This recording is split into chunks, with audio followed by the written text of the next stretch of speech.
It never stops. You know? Yeah. Maya, can I say something? You sure can. I don't like No, that's not right.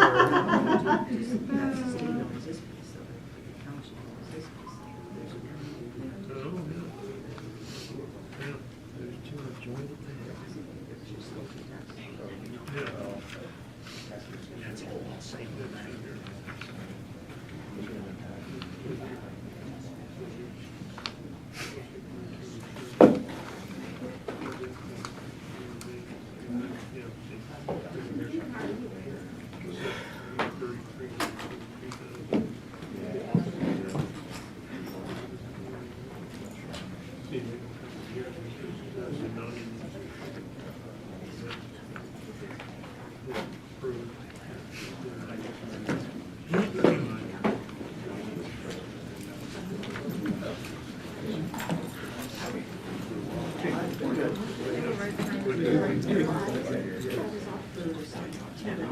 I'll read it.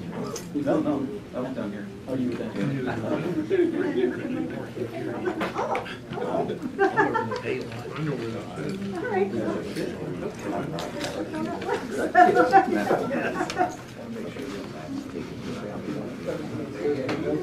Oh, I know which one you're talking about. Yeah, yeah.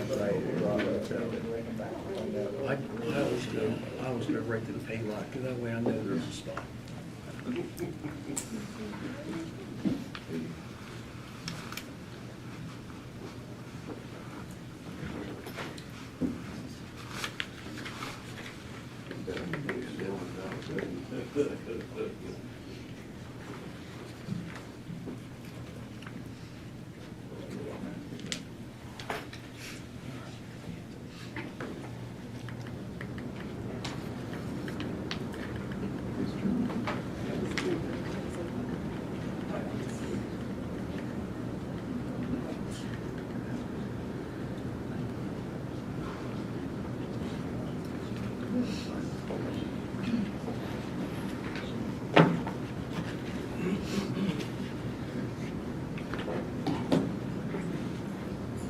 Morning, everyone.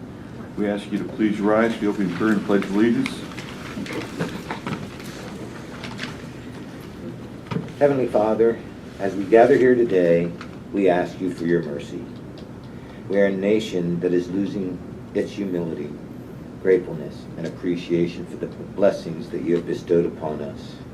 We have our faults, and we ask you not only to forgive them, but also to make us disciples of your word.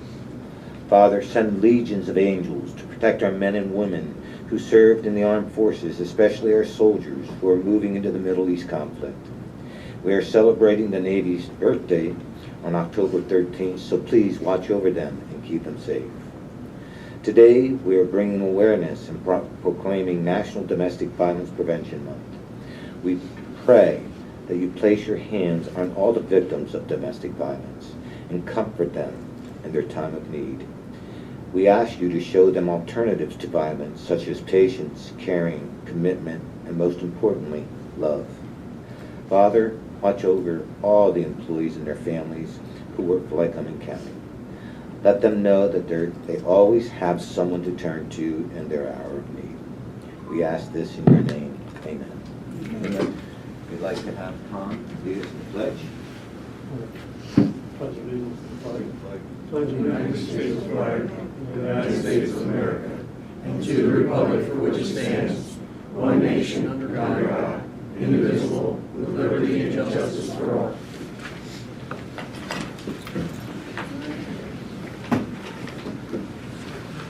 Good morning, everyone. We'll convene the Commissioners' public meeting at this time and ask for approval of the minutes of the previous meeting. I'll move to approve. I'll second. All in favor, say aye. Aye. Aye, so carried. Do we have any public comment on agenda items only at this time?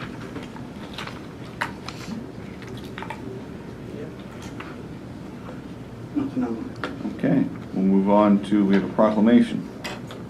Commissioner? Proclamation. Whereas in 1989, October was declared as National Domestic Violence and Prevention Month, also known as Intimate Partner Violence Awareness Month, a time to acknowledge domestic violence survivors, show gratitude for those who support, protect, and advocate for its victims, and be a voice for those victims we have lost. Whereas during Domestic Violence Awareness Month, victim advocates, allied professionals, survivors of abuse, their loved ones, and the surrounding community come together to mourn the lives lost to domestic violence, celebrate the progress that has been made to end this epidemic, and connect with others working to create change so every person can live in safety with dignity and respect. Whereas domestic violence is a crime that is perpetrated against people of every age, sex, race, religion, and income level, with consequences that impact our children, schools, workplaces, institutions, and families for generations, with many victims of this horrific crime suffering in silence, afraid to seek help. Whereas domestic violence encompasses many forms of abuse, including physical, emotional, psychological, sexual, economic, and personal control, such as stalking, use of firearms, and harm to pets, causing long-term trauma to victims, with consequences that impact every community, costing over $8.3 billion per year nationwide. Whereas without intervention, cycles of violence perpetuate through generations. But identifying risk factors can help prevent domestic violence, along with the promotion of healthy, respectful, nonviolent relationships and strong community support. Whereas Wise Options of the YWCA in Williamsport is dedicated to helping victims of domestic violence by providing advocacy, services, resources, and education, giving individuals a sense of hope, safety, and protection. Wise Options also provides training and education programs to promote community awareness. Now, therefore, be it resolved that the Commissioners of Lycoming County proclaim the month of October as Domestic Violence Awareness Month. We urge all citizens, schools, businesses, and community agencies to support this year's campaign, #EveryOneKnowsSomeone, and work together to eliminate domestic violence in our community. Signed, Lycoming County Commissioners Scott L. Metzger, Chairman, Tony R. Macer, Vice Chairman, and Richard Maravito, Secretary.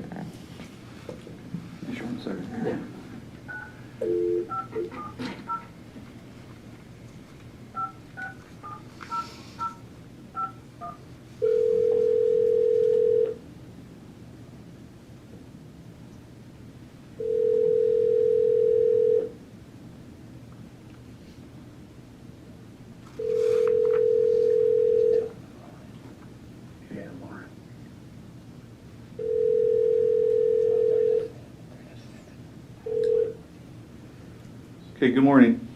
Okay, Commissioner. Okay. Thank you. Maybe what we want to do is invite to the podium. Yes. Yeah. Amber? I'm sure we'll have comments Yes. after. Oh, no, not you, Thank you for joining us this morning. Good morning. Thank you, Commissioners, for proclaiming October Domestic Violence Awareness Month in Lycoming County. We step into this room every October for this meeting to recognize, remember, and support those who have lost their lives due to domestic violence. Domestic violence is defined as a pattern of behaviors used by an individual to gain and maintain power and control over a family member or intimate partner.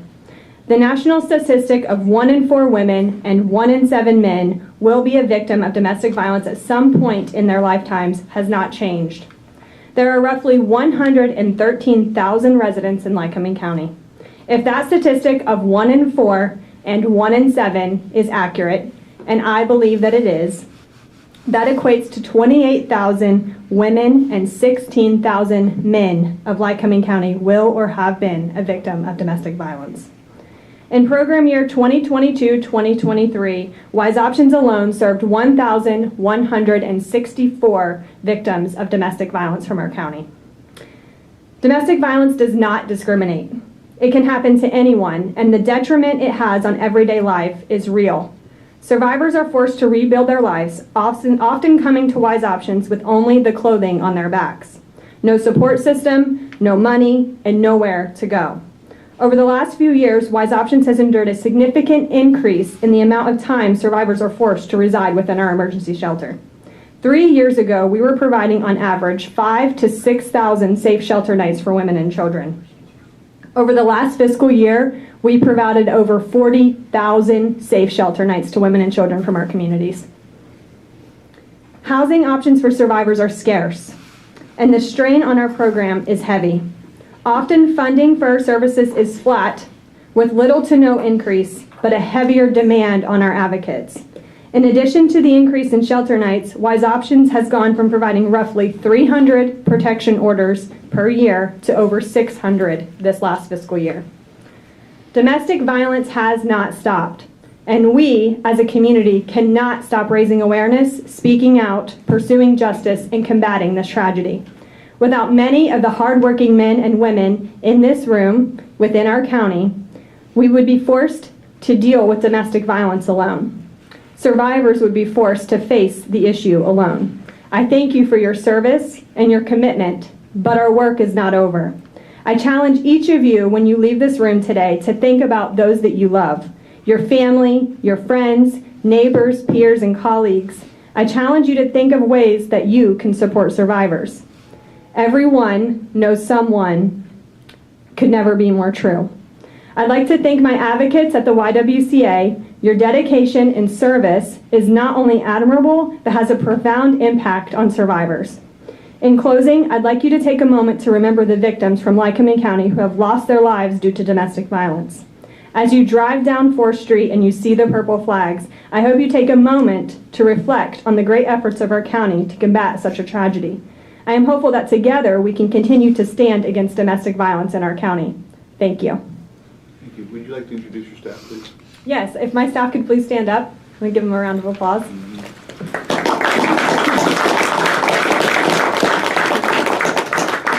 This is just a fraction of the advocates and counselors that we have dedicated at the Wise Options program. So. Thank you, Ed. You want to announce the date for the vigil? Yep, so next Wednesday evening at 5:30 p.m. we're going to gather at the YWCA for the Domestic Violence Vigil of Remembrance and Hope. So we will recognize those who have lost their lives in our county, and we'll have some guest speakers. And anyone's welcome to attend that. Yep, it's open to the public, and we encourage those of you in this room to come. If you know anybody that may be struggling, that wants to come and seek some support, we're available 24/7. They can walk in our building or call our crisis hotline. Okay, thank you. You're welcome. Commissioner? Yeah, Amber, you said something very significant, which is you said you challenge each of us to think of ways that we can support survivors. And I think, and maybe I don't know whether you can comment on this, I think also we got to look inward, right, at ourselves, because the worst thing that happens is when people die, right, and that's what the vigil is about. But it starts in a place and it escalates over time. And so I think if we can try to look inward, men and women, about how we treat obviously everyone, but especially those people that we're in an intimate relationship with, we can ourselves help stop the spread, because the behavior we use is the behavior our children see, right? So when we model one type of behavior, and we're all guilty of it, I mean, we're human, right? We're human, but I think the escalation is something to really understand, how it grows and how it becomes the norm for a relationship that is not healthy, and obviously it then escalates to the point sometimes where it ends in tragedy. And but I don't know whether you can tell us about the escalation or about that, if you. So we know that on average it takes a survivor 8 to 10 times of leaving an unhealthy relationship before they leave for good. And when they do finally leave, that's when the risk of a lethality is the highest. So that's the greatest risk of significant harm or injury to that victim. Right. So it's almost a danger to stay and a danger to leave. Yeah, and, right. And it's a cycle. So a lot of times it starts out, there's a honeymoon period where things are going really well, you know, oh, I love you, I want to spend all my time with you. And then there's always some sort of tension in relationships. As you said, we're human, and there are everyday stressors that can contribute to a relationship that can cause some sort of argument or some tension, but it's how we handle that. And individuals in unhealthy relationships don't know how to handle that. Right. So aggression and anger comes out, and then there's an explosion phase. So that's where the violence happens. But typically, when a survivor leaves, that's when the abuser feels like they've lost their control. So that's when that escalates. Well, thank you for all you do, and thank the staff and folks, obviously all the folks in the community who contribute and who help. And we really need to look at this. 40,000 shelter nights is unbelievable. It was actually 46,000. I just said roughly 40. Yeah. I thought I'd knock it down for you, but 46,000 nights. So that means that at any given time, if we have 60 women and children in our shelter, that's one night per person. So if they stay on average a 90-day stay, then Right. yeah. And of course, the problem is that the shelter becomes full. And so we have families and we have women and we have men who need to get away, and there's nowhere for them to go that's safe. And so we need to try to figure out how to solve that, so that at least, especially with those numbers, I mean, those numbers are absolutely off the charts. 46,000 shelter nights. So that's something that is going to be a challenge for all of us as a community to try to figure out. Yeah, and honestly, we need help. We need help from the community. We need individuals to contribute to our programs, not just by way of volunteering, but donating their time, efforts, and their financial contributions as well. Yeah. Sure. Yeah, I hate to compare it to addiction, but if you're a victim of domestic violence, it lasts a lifetime. Mm-hmm. If you're a child, of 6, you don't forget it. You see how it has a negative impact on those families, and it's with them the rest of their lives. So, trying to bring awareness, trying to prevent it, and trying to recognize the signs, and that's what you do, and we just got to get it out. And neighbors, we have to start being neighborly. We have to pay attention to those signs. So from this commissioner to you all, you do a fantastic job for our community, and you're right, we need to help you financially as well. Thank you. I've had a unique insight on this, as Amber is aware. When I was over next door, I spent 17 years of my 32 years in the domestic violence unit over there, handling the offenders. And it is about control. It is about power. And they'll minimize everything. They'll come in and, buddy this, buddy that. No, I'm not your buddy. I'm your PO. This is what you're doing. You got to hold them accountable. They hate to be held accountable. They despise it because they want control of every situation. And they terrorize. It's a form of terrorism. They inflict on victims that suffer from PTSD. The children suffer this for a lifetime. I'll give you an example, which I think I shared last year. I have sat with victims in my office that were crying with their children, the children had a blank stare, almost like a zombie, because they're so used to this. They don't want to go home from school. They don't want to encounter this. It's very hard to be on the emotional, we talk about emotional abuse. It's very hard to be on emotional abuse for the Children of Y registry down in Harrisburg. And this individual was, because he abused the wife, but he terrorized the kids. And it took her a long time to get out of that house. He said to the kids one time, in a fit of rage after he beat up mom, he said to the two sons, pick a wall here in the living room. Pick a wall, because that's where I'm going to put your mom's brains when I blow her brains out with a gun. To hear that as a child, this is what your dad's saying about the woman that brought your kids into this world is horrific and uncalled for. And this is what you folks encounter every day. You hear these war stories from these victims. And as neighbors, we have to pay attention. We have to pay attention to people that, we can't stick our head in the sand and say, well, it's not my problem. It's everybody's problem. The sheriffs go out and serve 600 PFAs a year. They want to go home safe to their families.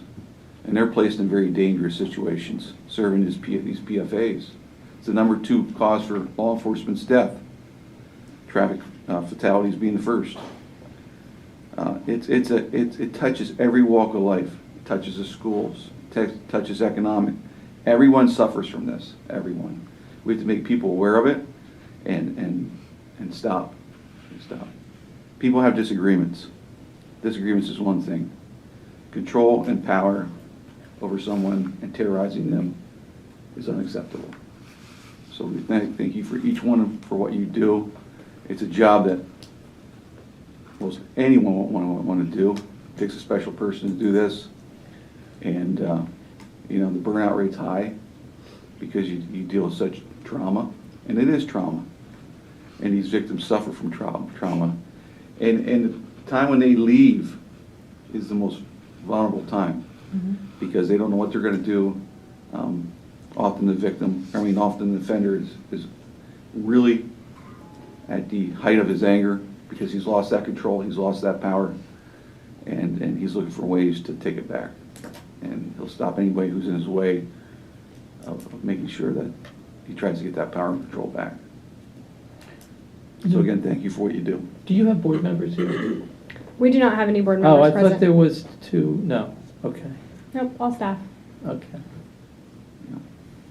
So we'd like to present the proclamation to you and get a picture with you up front here Sounds good. with the staff.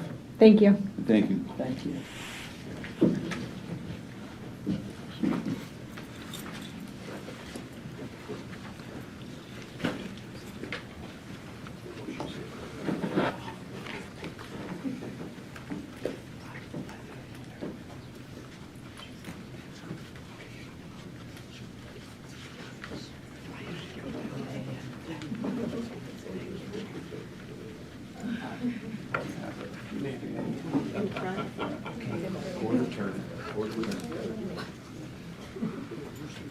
The only one sitting in the front here. Thank you. Heather, all right. Heather, here. Everybody in? Okay.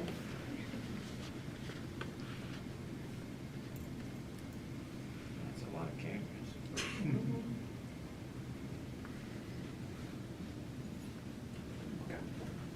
Thank you. Thank you.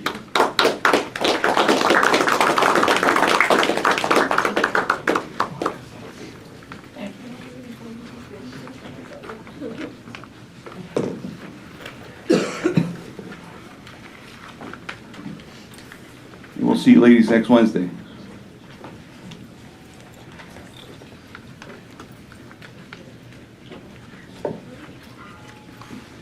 Amber, your staff's welcome to stay, or they can leave. They don't have to. Okay, we won't subject to that. That was you. Yeah. And Amber, what time does the vigil start again? At 5:30. 5:30 for anyone who'd like to attend. Yeah, we're honoring Purple Thursday on Wednesday before the vigil at 5 p.m. on the front steps of the YWCA if anyone wants to join for that as well. Okay, great, thank you. And you don't have to stay, Yeah. Amber, either. We know you're busy. Okay, sounds good. Yeah. But, no. Okay. All right, moving on to reports. Keelan, accounts payable cash requirements, and drawer payments. Good morning, Commissioners. Presented for your ratification are invoices due through October 18th, 2023, to be paid on October 11th, 2023, for $1,793,714.68. The breakdown is as follows, with 44.31% being funded by the general fund at $794,879.21. 0.43% is being funded by ARPA grants at $7,700. 3.23% is being funded by other grants and pass-through monies at $57,883.60. 17.92% is funded by RMS at $321,428.14. And 34.11% is being funded by escrow at $611,823.73. Okay, is there a motion? I'll move to approve. I'll second. Any questions or comments? Hearing none, all in favor, say aye. Aye. Aye, so carried. And next I have presented for payment is jury panel number 22 for payment on October 5th in the amount of $6,311.60. And that is funded 100% through the general fund. Okay, a motion? I'll move to approve. I'll second. All in favor, say aye. Aye. Aye, so carried. And finally, I have jury panel number 24 set for payment on October 10th in the amount of $4,959.20. Yeah, motion? I'll move to approve. I'll second. All in favor, say aye. Aye. Aye, so carried. Thank you. Thank you. And this time we'll recess Commissioners' Public Meeting for the TEFRA hearing, and we'll convene that hearing. Morning, Ann. Good morning, Commissioners. For the record, I am not Chris Kenyon. Contrary to the agenda. I'm Ann Peppermint. I am solicitor to the Lycoming County Authority. I'm here on behalf of Lycoming College today, which has approached the authority to issue approximately $45 million in bonds. Of that, $40 million will be tax exempt and other subject to TEFRA. Approximately $5 million will be taxable and not subject to TEFRA. So today we're focusing on the $40 million in tax exempt bonds. I have with me today Jeff Bennett. He is the CFO and Vice President for Financial Affairs at Lycoming College, and he can give you a little bit more information on what the college intends to do with it for your TEFRA approval. Before I turn it over to Jeff, I would want to make one thing clear. You may not, right now the bond market is not particularly stable. The interest rates are going all over the place. So it may well be that these bonds will be issued for some period of time. So if you don't hear anything about the bonds being issued, they decide not to do it. For the record, a TEFRA hearing approval is good for 3 years, so that's what we're looking at now. Any questions before I No, turn it over? thank you to for Jeff? pointing that out. All right. Commissioners, it may be important that the public knows that this is not an obligation of the county and no tax dollars are involved. Right, that's a really good point. We are the legal pass-through, or the legal entity that enables the college to borrow through, not through us, but Through the authority. Through the authority, right. Yeah, Lycoming County Authority is simply a conduit. We issue the bonds on behalf of Lycoming College, and they assume the obligation to pay them. So it's not a contribution to the college. It's just the way the tax code works that has to come through us. Okay. Thank you. Thank you, Jeff. Morning. Morning, Commissioners. My name again is Jeff Bennett. I'm the Vice President for Financing and Administration at the college. Again, before you is bond issuance the college is looking at. The purpose of the bond issuance, some of you may be familiar with the baseball field that the college is currently constructing for our baseball team to play on this spring. We've also have 2 residence hall dorm rooms that are going to be refurnished, renovated. So that's a component of it as well. We also have some other renovations for the college standpoint. And a significant portion of this bond issuance also refunds existing debt. So about $17 million of the total would go back to refund existing bonds that would be at a higher rate, hopefully in the next couple of years. Right now it doesn't work out that way, but we felt strongly that we want to get this TEFRA hearing completed. Any questions?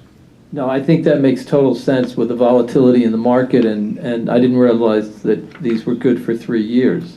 So that gives you, this hurdle's out of the way, and it gives you the guys to act, the ability to act quickly, which sometimes it changes quickly. That's correct. Yeah, so that's great. Okay. Solicitor, do we vote on this? Yeah, okay. Okay, thank you, Jeff. Okay. Thank you.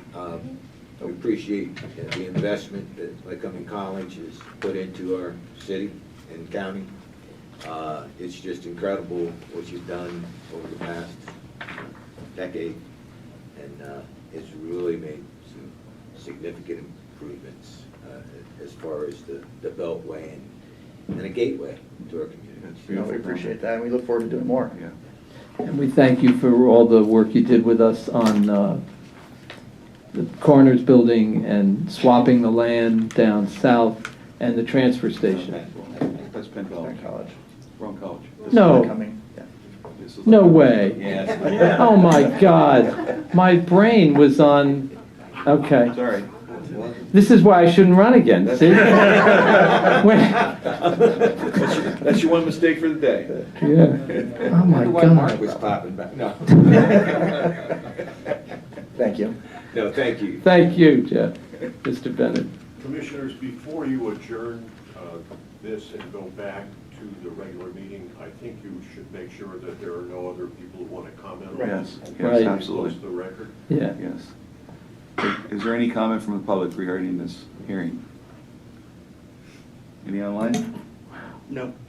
Okay, hearing none, then we'll ask for a motion. I'll move to approve if I can. Well, I think. I don't think we have to approve anything, it's just a public hearing, right? No, you're approving a resolution. You don't have Okay. to do that today, but I know it's not on the agenda, so if you're going to approve it today, you have to move to add it to the agenda, or you can just approve it next week now that the hearing has been conducted. Yeah, since we don't have a written document, it probably makes more sense to approve it next week. Right. Then Would that be it'll say, it'll be on paper, really coming college. Yeah, 'cause- And then it gives time for any other public Yeah. comment Yeah. to turn. Right. There is a written resolution. There is a resolution, I got it today, but Okay. I think it's just Yeah, that's- best we put it on for next week. Yeah, we'll add it next week. Maya, you have that? Yep. Okay, I figured you did. Well, I have to get it to Chris, talk with Chris. He was working on a final thing. He just gave me the hearing. So I'll work with Chris to get that resolution. Okay, great, Yeah. thank you. Okay, thank you, everybody. Well, at this time, then we'll adjourn the hearing, and we'll reconvene the Commissioners' Public Meeting. Information items, Maya.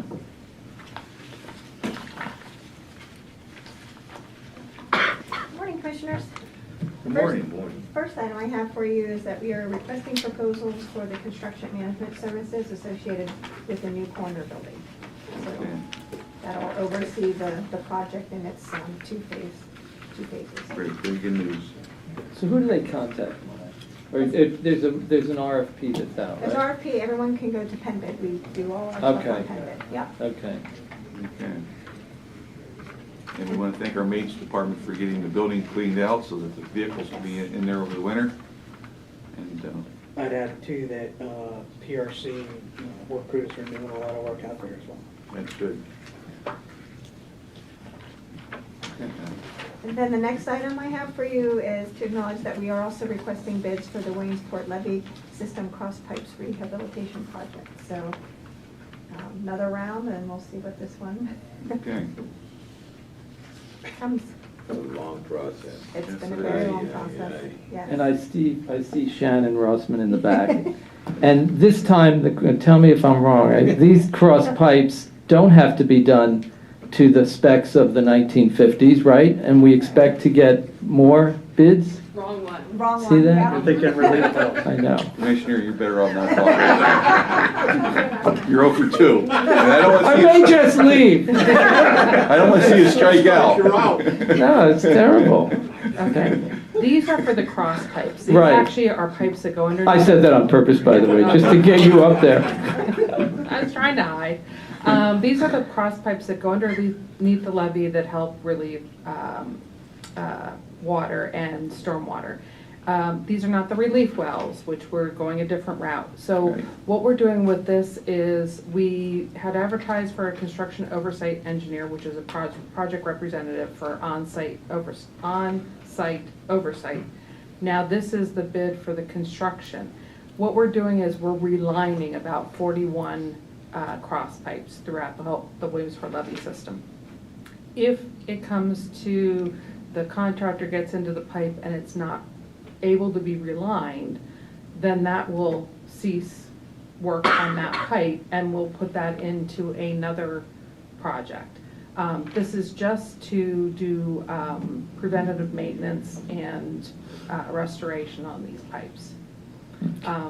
And we are aware there are bidders out there that can do this work and have been asking about this work, unlike the relief wells. So I'm gonna put you in the spot.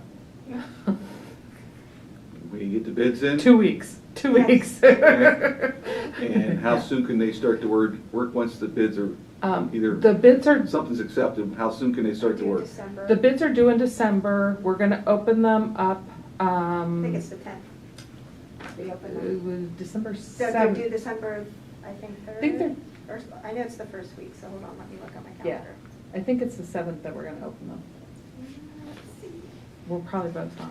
Yeah, it's due on, well, I don't know. It'd have to be, yeah, due on the 1st, open on the 7th. Okay, their bids are due on the 1st, we'll open them at the commissioners meeting on the 7th. It'll take a few weeks to go over the bids, make sure that they're all hunky-dory, and then we have to get approval from EDA. It's a struggle. Right, they've actually been trying to work very well with us. Once we have a bidder selected and made sure the bid is okay, we have to put a contract together. Probably February is when we would be the earliest. February, beginning of March would be the earliest we would see them out there actually starting to do work. That's my question. When Yeah. would you actually see somebody out there doing work? Right. March. That people would drive by and actually see them working? I would say March. We're just hoping it's quicker than the leachate tank. Well, I don't know. I don't know, we might get. I'm I just saying don't to know. get started. Yeah. Well, like I said, I know we have bidders that are interested in this project, so, Yeah, that's promising. it is promising. Are they so- from- Competition. Another state? I have no, okay. I don't know. I just know that there are people who do this work regularly, unlike the relief wells, Okay. so.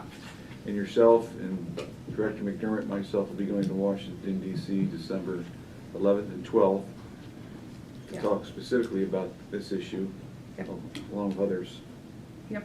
airport, et cetera, and emphasize how extremely important this is. Yes, yes. And I'm hoping, I know that the city is moving forward on some of their parts of the levy also, so hopefully we'll start seeing some work. A lot of things hinge right now on the Army Corps doing updated engineering analysis and hydrology.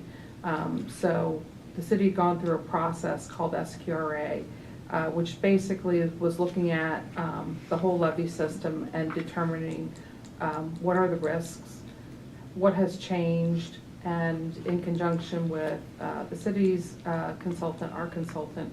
And from that analysis, there have been some things that have changed, which occurs, the streams move, development occurs, things happen. So once our consultant gets that information, she has some of the preliminary information, so she's moving forward on what she can. Just something as simple as encroachments. We noticed after a number of field visits that there are electrical poles in the levee. That's illegal. So obviously we have to reach out to PP&L and get them to move their poles. There's some other pipes and things like that that have to get moved. But so every part that she can work on as she waits for some of those final engineering numbers from the Army Corps, she's doing.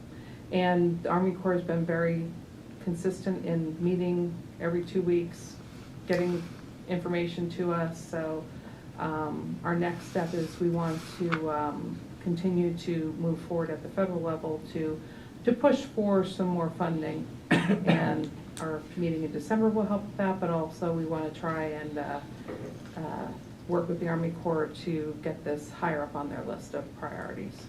You know, the electric poles in the levee is incredible, because when you think, and this is where the public really needs to be patient, because getting PP&L to move an electric pole that we learned with the bridge bundling program, it isn't like you call up and 2 weeks later they move the pole, right? They have to make tremendous planning to reroute that electricity and to make sure there's no loss of service, and then find a location. They may have to get an easement. They've got to put the pole in. It can take up to a year to get a pole moved sometimes. And PP&L has a planning, which makes sense, right? I mean, they don't just run out and move poles every week. So the public needs to be patient. But it's great that we discovered that now and not during a breach of the levee, which, you know, is its own crisis, but the loss of power.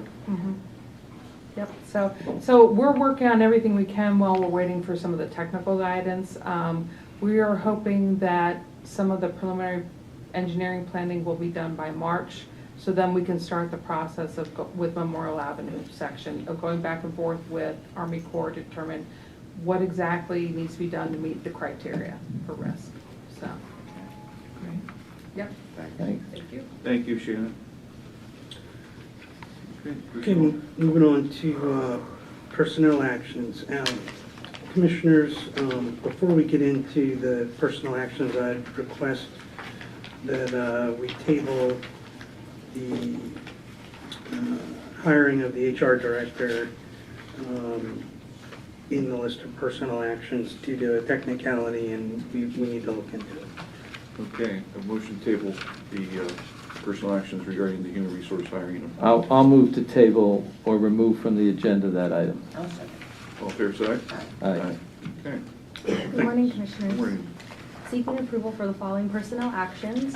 For the courts, Sharon Green for an administrative specialist, full-time replacement, $18.83 per hour, 75 hours per pay, with a start date of October 15th.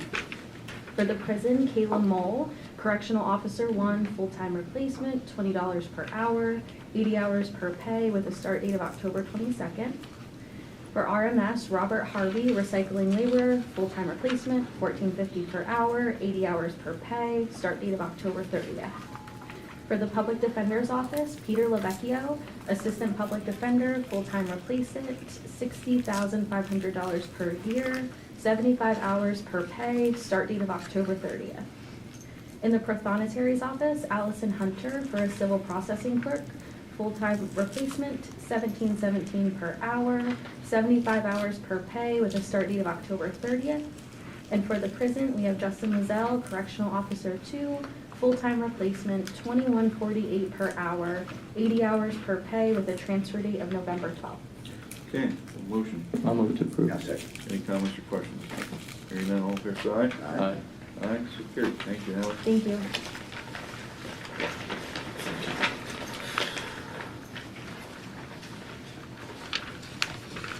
This time we'll recess Commissioners' public meeting for the Board of Assessments revisions.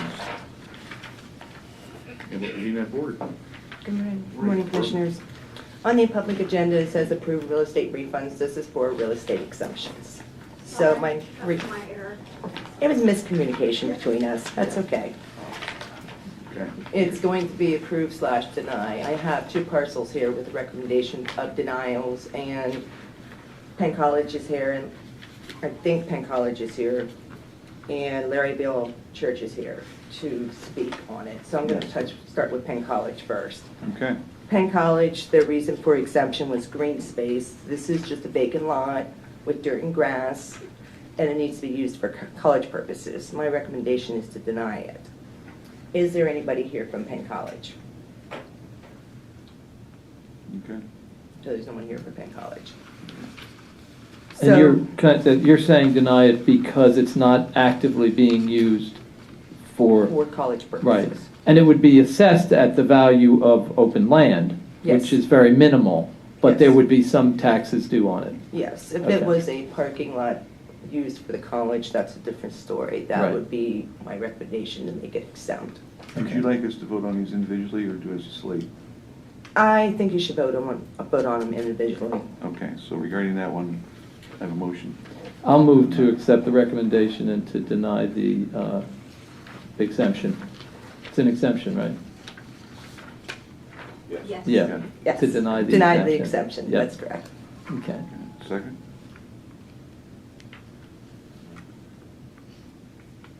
Let me just elaborate on why I'm making the motion, because in all the cases where we have a nonprofit that's not actively using a piece of property for the purpose of that the nonprofit exists for, the statute tells us that it's a taxable parcel, correct? Yes, that is correct. Okay, so in other words, we almost, to grant it would be changing what we do in every other instance with churches, with any nonprofit that's not subject to taxation. Well, my concern is I mean, you take a look at UPMC, for example, and the green space that they have out there. Are they paying taxes on that green space?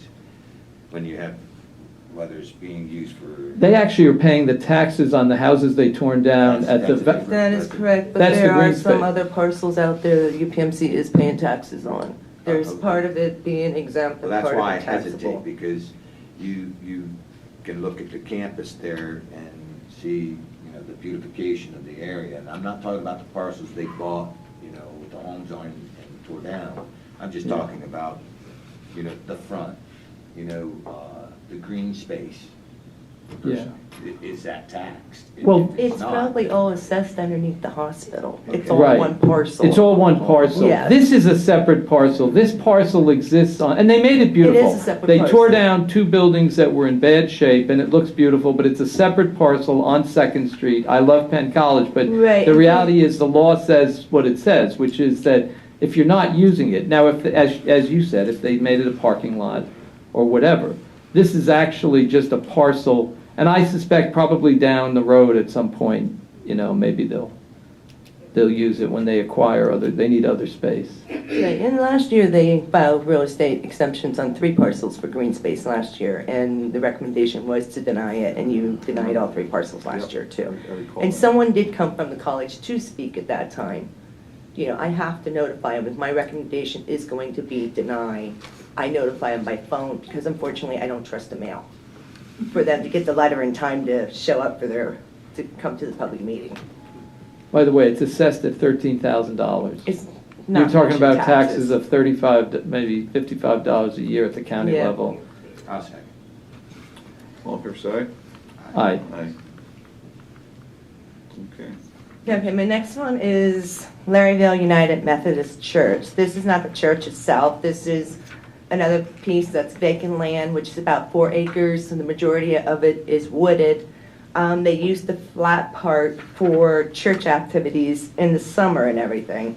But my recommendation is to deny it also, and the reason being, the statute states all churches, meeting houses, or other actual places of regularly stated religious worship with the grounds and necessary for the use and enjoyment of the same shall be exempt from taxation. So this property must be regularly used and occupied for the purpose that the exemption is sought.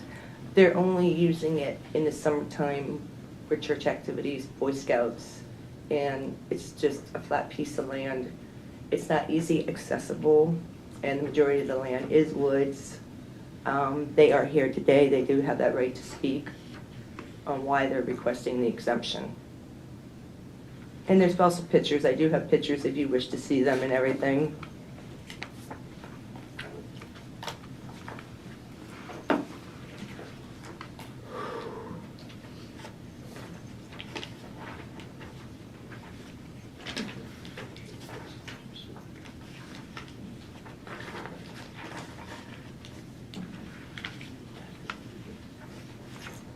This looks just like a trail. So people use this in the wintertime as well. I can't answer it for the wintertime. I don't think it would be easy accessible unless it was a four-wheeler. You can walk up there. You can walk up there or drive up there. And there's also a parking lot. You didn't mention that. Now, on that aerial maps, it's parcel 152A.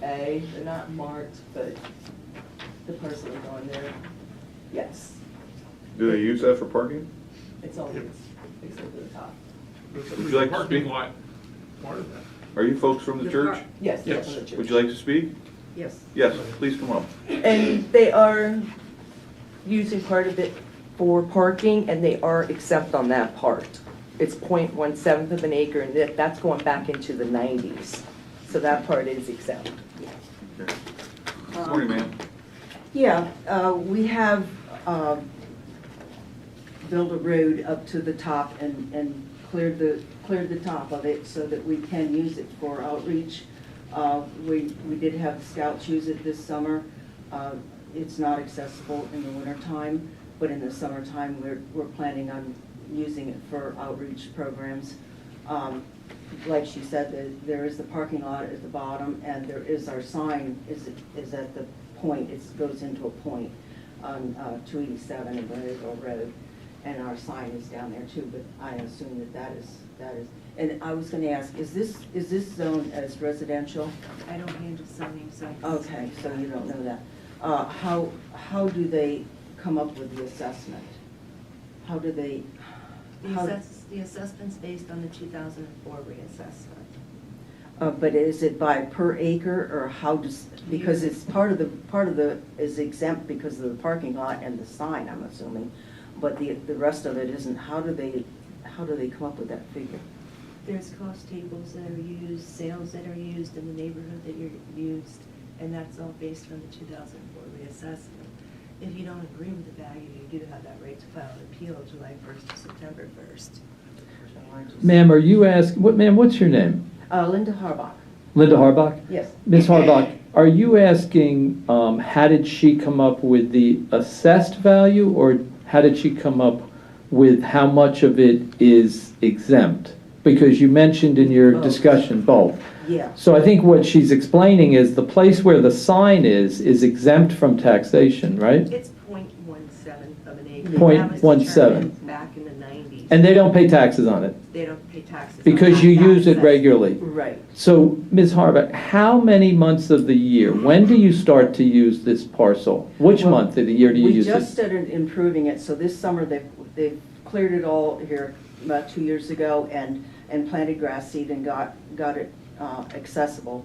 But in the summertime, wintertime, it would not. Which month? Tell me which month of the year. July, August, September. Okay, so you start to use in July, August, September. Maybe June.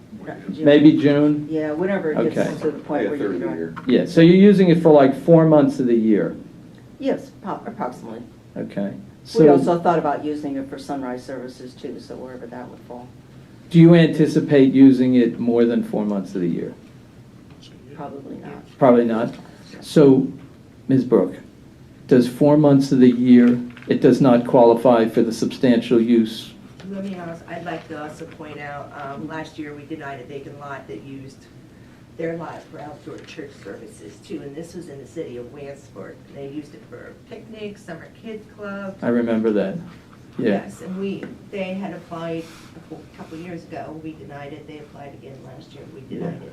Because it goes back to that property has to be regularly used and occupied for the purpose that the exemption is sought, which I think the solicitor would agree with me on that. Right. Yeah. No, that's why I asked what month you started using it, because clearly if you're only using it 4 months, maybe not even all 4 months, you're not using it regularly for it. Sure. Not 12 months of the year. Yeah. It's not. So you have to realize that while we may personally, or may not personally, appreciate what you're doing and the purpose that you're using it for 4 months, it doesn't go into the matrix of our decision. Our decision has to be based on what the statute says, which is it, as she described, is it regularly and substantially being used for the purpose, whether it's the religion or in the other case, Penn College, right? So there's a test we're supposed to apply. Okay. What about the assessed valuation? If you don't agree with the assessed valuation, the appeal period is July 1st to September 1st. And you would have to file an appeal next year, and it would be effective for 2025. Okay. And who do You come to our office. Your office? Yes, where you submit the real estate exemptions. Okay, that's our next step. Now, Because just that's- understand that if you were to appeal, then it opens you to a reassessment. Yes. Okay, so it could not be good. It could go up in It value. could go up possibly. That value is based on 2004, and you're talking almost 20 years later. The state and the county, the state owns part of it on 287. Oh, no, they don't own it, they have the assessment. The right of way Easement. is part Right of away, it. okay. In the township. And the township on the other side. Okay. All right, that's Any all other the questions? No, that's all the Okay, questions. thank you for being here, both of you. Thank you. You're welcome. If you have any further questions, you can call our office. Okay, Okay? thank you. Is there a motion to deny it? I'll accept the recommendation for the denial of the exemption. Is there a second? All fair side? Aye. Okay. Thank you for coming, and Thank you. I hope you understand our reasoning. Oh, yes, absolutely. I worked on zoning after the 72 flood for our conference, so I. Wow. Okay, Yeah, thank you. thank you. Okay, Brooke? Okay, the last one is for Losac Antique Machinery. They're a nonprofit organization that recently, last year, purchased land up in McIntyre Township with storage buildings, offices, etc., and they are using it for public education and holding public events, and my recommendation is to approve it. They are using a lot of the buildings for storage of the antique machinery and everything. They just had a public event in the beginning of October, so this is something they're going to be continuing to do daily once they get up and running. So in that case, what you're telling us, even though it's storage, they're storing the materials that they then present to the public Correct. as the mission of the nonprofit. Correct. Okay. I'll move to approve it. I'll second. All fair side? Aye. Aye, so carried. Okay, thank you, Brooke. Thank you. I will still have one more to you. I'm still waiting on an answer from the solicitor, and then we'll be done with real estate exceptions this year. Okay. This time we'll adjourn the Board of Assessment revisions and reconvene the Commissioners' public meeting at this time. Go to action items.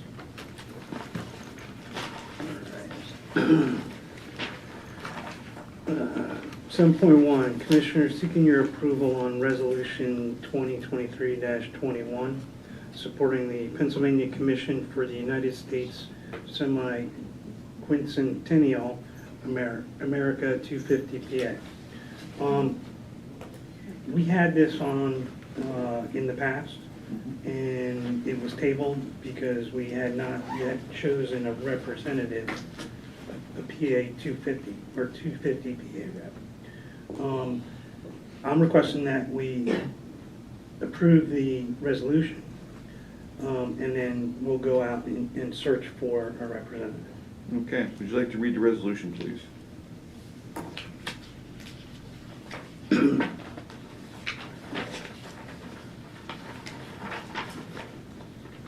All right. A resolution of the County of Lycoming, Commonwealth of Pennsylvania, supporting the Pennsylvania Commission for the United States Semi-Quincentennial America 250 PA. Whereas the Pennsylvania Legislature and the Governor created America 250 PA in 2018 to plan, encourage, develop, and coordinate the commemoration of the 250th anniversary of the United States and Pennsylvania's integral role in that event, and the role of its people on the nation's past, present, and future. And whereas America 250 PA hopes to engage all Pennsylvanians and all 67 counties through their many signatures and officially recognized programs, projects, and events over the next 5 years by inspiring future leaders and celebrating all Pennsylvanians' contributions to the nation over the last 250 years. And whereas, by adoption of America 250 PA's 4 pillars of EPIC, we hope to educate, preserve, innovate, and celebrate.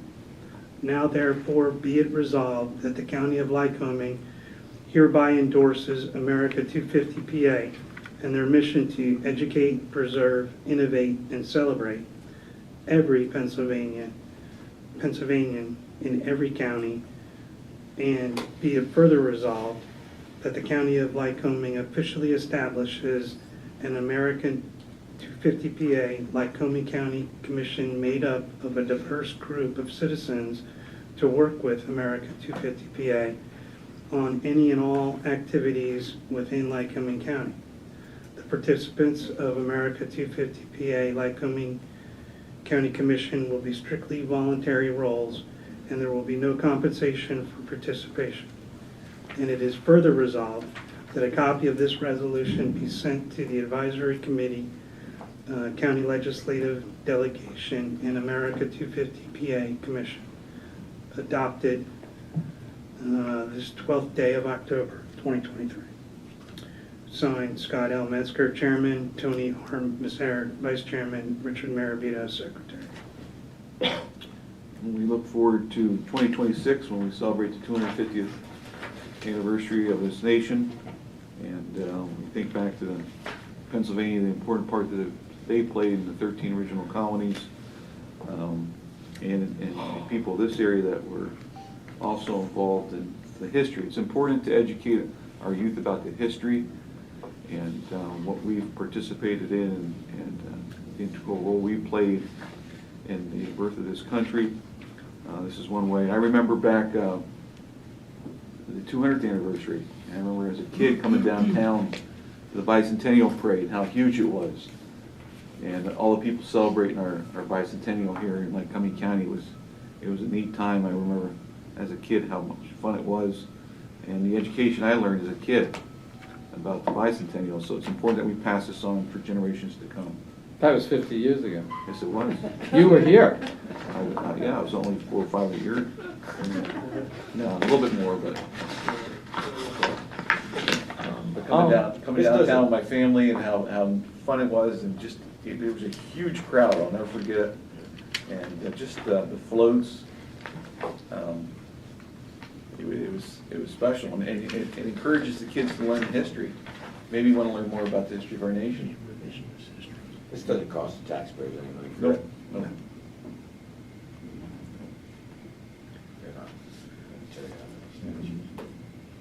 Okay.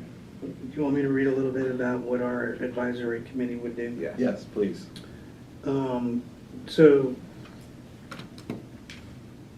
it would act as a liaison between America 250 PA and the commissioners by reporting activities, opportunities in our regions to the subcommittees for possible engagement. Promote and attend America 250. Because I think they can't hear you back there. Promote and attend America 250 PA county events, deliver information about events and initiatives to the county and residents and local press, help coordinate America 250 PA sponsored activities, events, and projects in the county, form relationships with county organizations and potential nonprofit members and community organizations. And also provide America 250 PA with county-specific social media content, updates on upcoming county anniversaries, events, county resident shout-outs, etc. And then lastly, create an official America 250 PA county commission by passing the resolution we just did. I just asked for it. And there are some counties that are way ahead on this. They have their commission formed, and they've been involved in activities throughout their county to help promote this. And I know they reached out to us a while ago and wanted us to help with obtaining volunteers for the food bank. And they were involved in trying to get more volunteers for that. So they're very active in many, many ways to bring awareness to different counties. Absolutely, yeah. Okay. I'll move to approve the resolution. I'll second. All fair side? Aye. And if there's anyone out there who would like to participate in the committee, please reach out to the Commissioner's office, and we'll be glad to speak with you. All right. Oh, Matt, Yes, sir. time-wise, we need to get that commission appointed ASAP, right? Yeah, we'll work on Yeah, okay, getting information out and seeking volunteers. right. 7.2 through 7.5, Maya.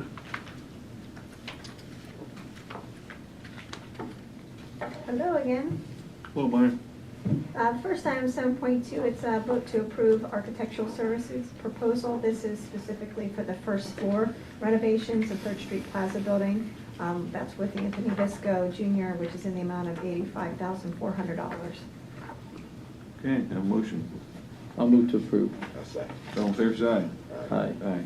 So one of the reasons that we are also trying to move this ahead is so that we can get over there. We want to get this building sold and get over there. And Mr. Visco has been working hard on other parts of the building, knows the systems in the building, and we think that it makes a a lot of sense.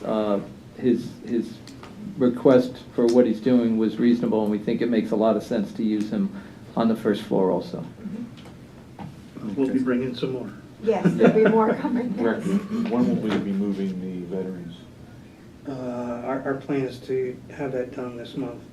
Veterans and purchasing over to the second floor TSP temporarily until third and first get Okay. done. So as we start to move offices out of this building, we'll be notifying the public in the very near future. Fourth floor, vacating the fourth floor first, and purchasing and veterans will be going over to the Executive Plaza. Yep. I mean, the Third Street Plaza on the second floor, next to the Wellness Center on the second floor. And we're working out parking and all that stuff. Yep. Yeah. Okay. We plan on having some designated spots for veterans to be parked when they come down to the Third Street Plaza. There'll be some spots out on the side that will be designated specifically for veterans parking. I think that's a very important issue also. Yes. A lot of moving parts. Yes, okay. The next item, 7.3, is vote to approve the list of agreements approved by the Director of Administration for the month of September, and there were 9 of those. Again, most of them are renewals. A lot of professional services, interpreters, deaf interpreter, maintenance service, fire sprinkler inspection. Okay, I'll move to approve. All in favor, side? Aye. Aye, so carried. Okay. The next item, it's vote to approve the fiscal year 2023-2024 hazardous material response fund agreement. That's in the amount of $21,675. This is an annual grant that we get for the Department of Public Safety. I'll move to approve. Second. Motion, or, all in favor, side? Aye. Aye. Did So you carried. skip one? Yes, you did. Did I? Geo. Oh, Yeah. sorry. Yes, I did. I apologize. Okay. Let me get my notes here again. So, 7.4, sorry, vote to approve amendment to agreement with Geo Reentry Services.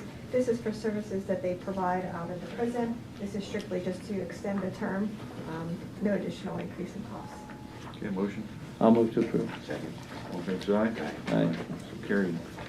Thank you, Maya. All right, thank you. Yep. Malik?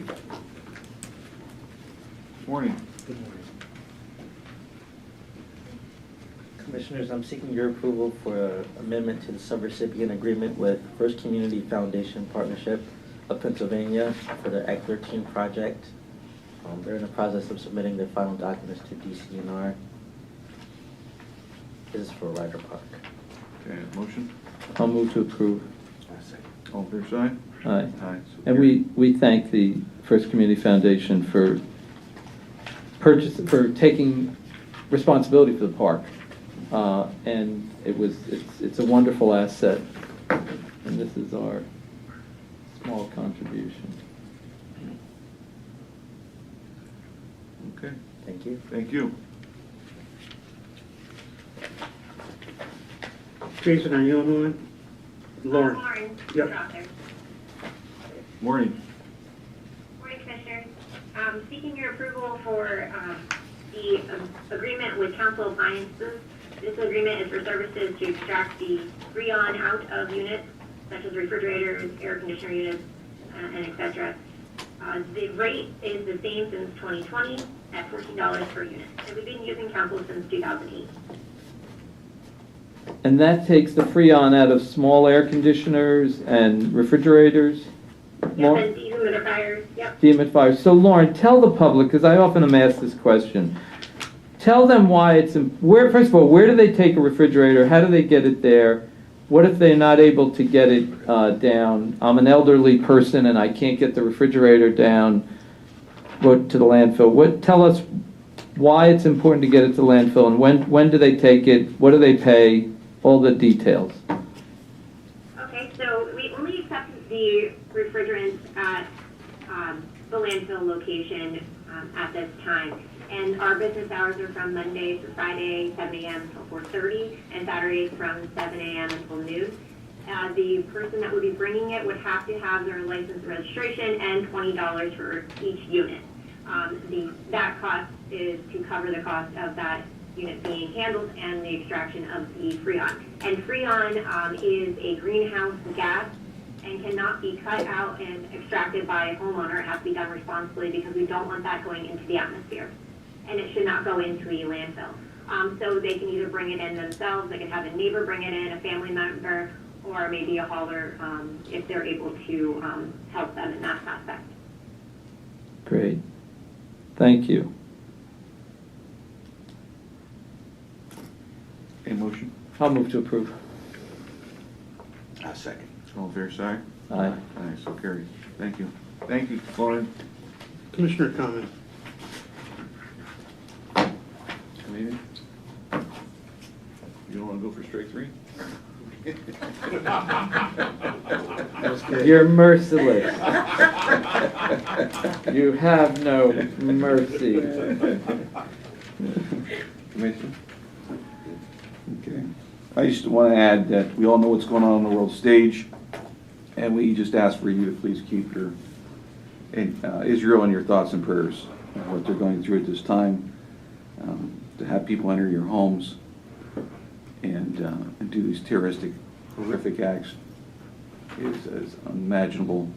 It's pure evil, and we just ask you to please keep those folks in your thoughts and prayers. Public comment.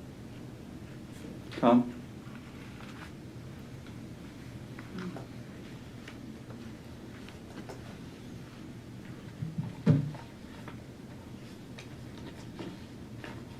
Good morning, Commissioners. Thank you for the opportunity to speak this morning. I'll try to be as brief as possible. I'd like to pose these questions regarding last week's vote at this body to extend the LRTA benefits to the developers of Lycoming Mall. We, the taxpayers, have not seen any solid plans for the property. Have you? And why are we not yet privy to this information? This plan will determine what eventual local municipal services such as fire, EMS, and police will be impacted. Who will shoulder those costs? When does the LRTA take effect? Is it linked to the purchase date of the property? Or does it only kick in when the finished complex is 100% occupied? Who makes the determination? And if subsequent subdivisions of those properties, outright sale, takes place by FAMVest, do future owners benefit from the LRTA? Was the township consulted prior to the vote at the county level? And if so, when? And if not, why not? What was their answer from the township? Or was their first knowledge just prior to last night's township meeting when Jason Fink from the Chamber of Commerce met with the Board of Supervisors? Is there a provision for the county to contribute to the added cost of service delivery to whatever ultimately winds up being developed at the mall site without imparting another tax increase on already struggling local taxpayers? Were these legacy decisions even considered, were these legacy issues even considered in this decision? And why did the county not present this directly to township and township taxpayers as opposed to a special interest group such as the Chamber of Commerce? Thank you. Tom, if I can respond, it goes to all three taxing bodies. So Lycoming County forfeits its taxes. Correct. Okay, township has the right to not approve it and therefore collect. Okay. Well, they didn't seem to impart that to the taxpayers last night. Commissioner, Same thing with the school it district. forfeits the taxes on the improvements. On the improvements. On the improvements. But that's, my point is this, the township does not have to approve it. Yeah, and they could have came back and asked for a revision to have their taxes appealed, which the previous owner had done on her numerous. Twice. Yes, and last year he had done so and his taxes were reduced $79,000. Correct. So they agreed not to do that. But that does lead, he did bring up a point, is that let's just say they decide to sell everything.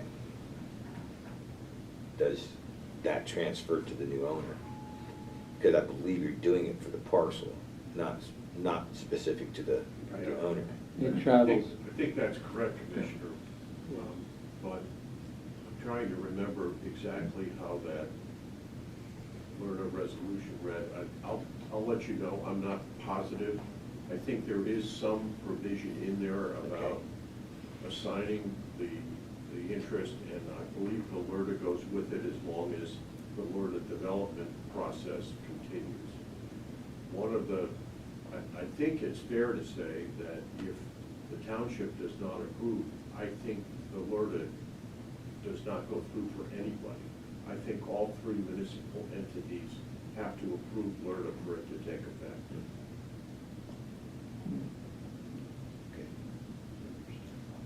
Okay, just for the record, I did not attend the township meeting last night, but I was called by 2 township residents after the meeting who did attend, and they were under the impression that it was all a done deal.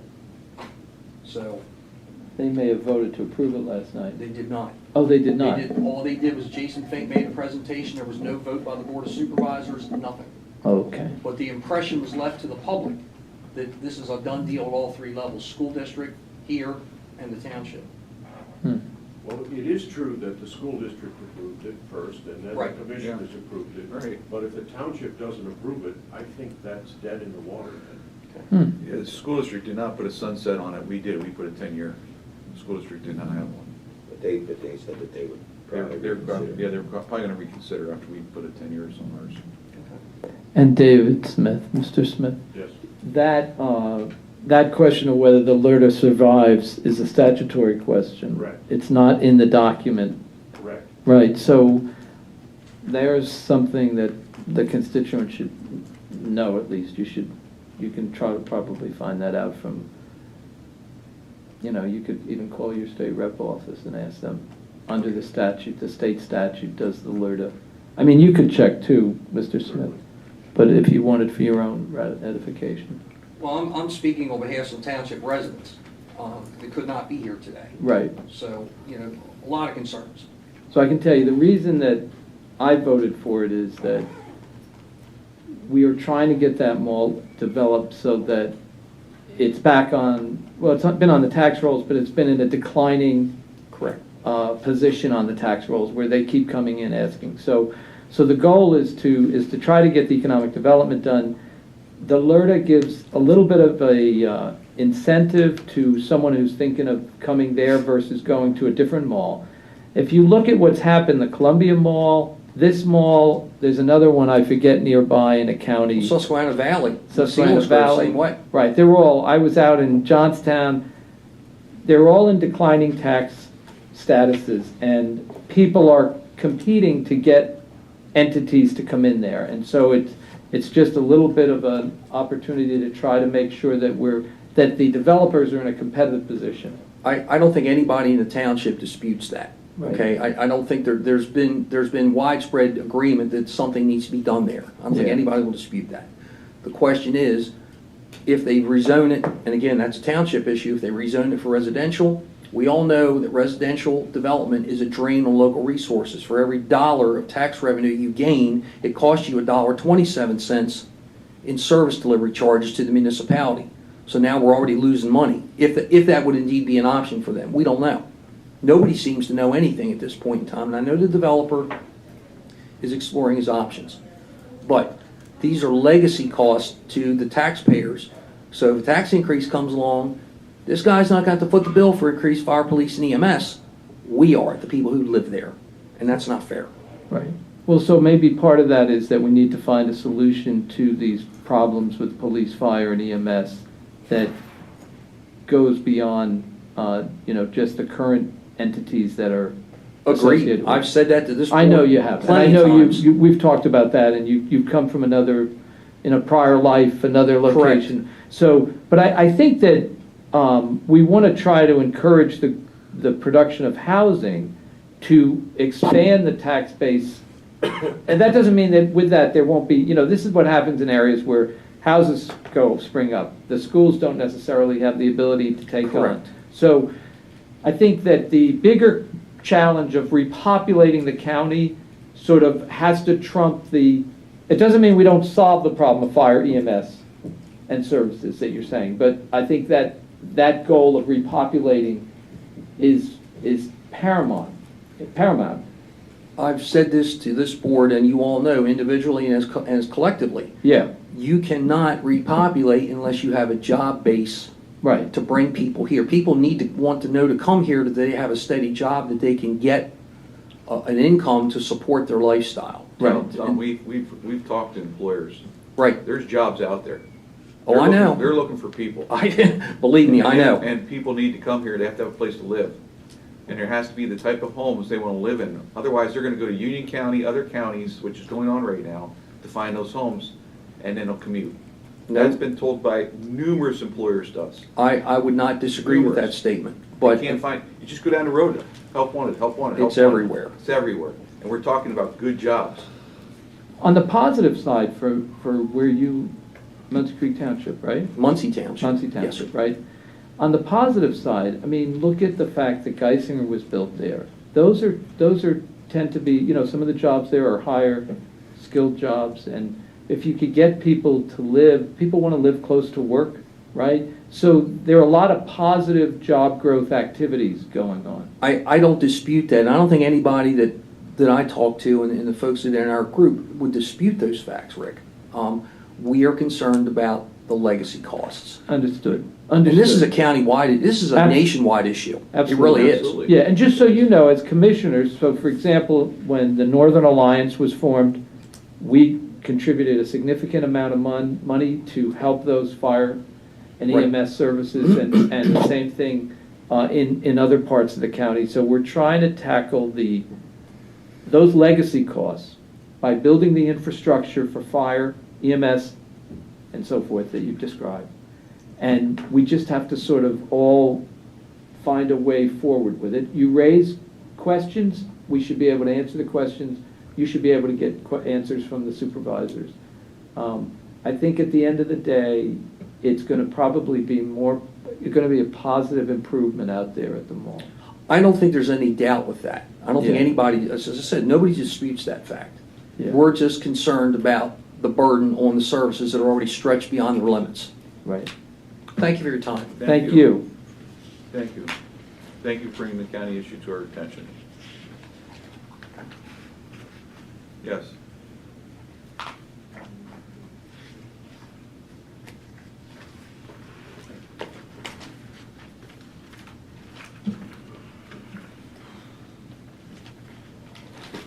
Morning, Tom. Morning, Tom Adams, Williamsport. In Genesis 6, it talks about, when God destroyed the earth, he destroyed it because of all the violence that was going on in the world. The word that's translated from that is Hamas. And Hamas takes that literally, of course. In the Middle Eastern languages, they agree on that. And we also know that the Bible also tells us that those who bless Israel will be blessed, and those who curse it will be cursed. And it's a real concern when you see groups like BLM out of Chicago praising Hamas for this activity. College students, of course it happens every time Israel is attacked, and then they want to retaliate and go in after that area. We have the uneducated people thinking that Israel's a wicked and evil country, which is probably the bright spot there in the Middle East. And they've been trying to get along with their neighbors, and we've seen that. But we also see that a lot of this is brought on by giving Iran the ability to think that they can will develop nuclear weapons with the United States blessing. We're putting ourselves in a real bad spot. But also we have a president that is playing both sides, of course, I think. I don't know how sincere he is about really caring about Israel, because we know the Obama administration and people have been in there since he was in office trying to disrupt things in Israel and going against Benjamin Netanyahu. So these things aren't good for us as a nation. I urge everyone to really consider seriously the times that we're living in, and to really take serious about how we can bless Israel as individuals, and encourage our elected representatives to do the same. But we also know that Iran sells billions of dollars worth of oil to China every year, and they're not a poor country. Iran's not poor at all, but we also hear that, well, they need the money for humanitarian causes in Iran. You know, they have high inflation, but they don't care about their people. That's why they have people trying to get out of that country, and we're begging for an overthrow of that regime for years, and nothing came of it. But I think their timing was off because we had the wrong president in at the time. And I say these things because we care about Israel, care about our country, but we really want to educate our kids and people that Israel's not the nation to be going after. Number one, they were innocent, and that land is theirs, and out of the kindness of their hearts, they allowed the Palestinians to occupy that area. But it's telling that no other country wants those people because they're nothing but trouble. Now, there's a lot of innocent people in there, I understand, and they get hijacked or they get terrorized into having to go along with what's going on around them. All those people don't want the violence. But these violent groups like Hamas, Hezbollah, they're all being backed by Iran, and I think more of us need to speak out and just hold the line for what's right. Thank you, Tom. Anybody else? You know, Tom, especially in light of this being Domestic Violence Month, Right. I think it's imperative that we recognize that there are civilians on both sides of this conflict who are dying. More so civilians dying than either soldiers or terrorists. And that we owe it, if we truly believe in what we went through with the proclamation at the beginning of this meeting, it's important not to dehumanize any side of the conflict, Palestinians, Israelis, and that we try to find a way to get a peaceful, if there is such a possibility. Because if we continue down the path of violence, we will, what we do, we end up reaping what we sow, right? Yep. And that's all. I mean, I just hope that we can all try to think about that. It is not an easy thing. It's not an easy solution. But there are so many civilians on all sides suffering. And I hope that we can find a way to always remember not to end up dehumanizing any part of the conflict. No, I agree. I know you do. And- I know you do. Yeah. That's why I said it, because I know you. Okay, thank you. Yeah. Thank you. Anybody else? Anybody online? Just two things online, Keystone Chief first, and J.D. Digger. I find it very disrespectful that the director would choose to get up and walk around and do other tasks during the opening prayer. Okay.